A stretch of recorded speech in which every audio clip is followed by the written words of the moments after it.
যখন দেখি বাংলাদেশের সকল মত আদর্শের আলেম একই স্টেজে তারা বাতিলের বিরুদ্ধে হুঙ্কার দিচ্ছে, তখন আমাদের অন্তরে প্রশান্তি চলে আসে। তখন আমরা আশার আলো দেখতে পাই। কেমন যেন মনে হয় ইসলামের বিজয়ের সময় চলে এসেছে, আমাদের বিজয় অতি সন্নিকটে।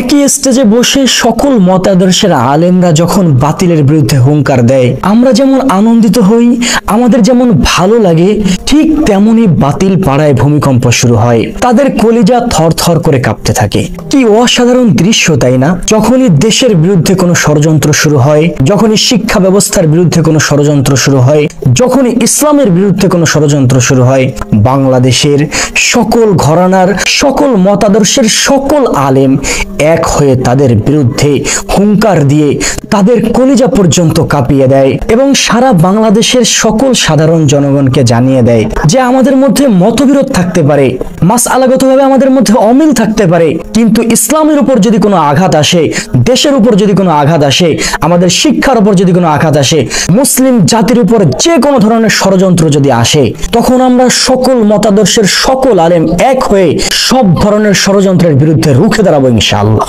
সেই দিন আর বেশি দূরে নয়, যেদিন একজন আলেমের নেতৃত্বে সারা বাংলাদেশের সকল আলেম, সকল সাধারণ মানুষ সব ধরনের ষড়যন্ত্রের বিরুদ্ধে রুখে দাঁড়াবে ইনশাআল্লাহ। মহান আল্লাহ পাক রব্বুল আলামিন আমাদের আশা, ভরসা, আমাদের প্রত্যাশাকে কবুল করুন।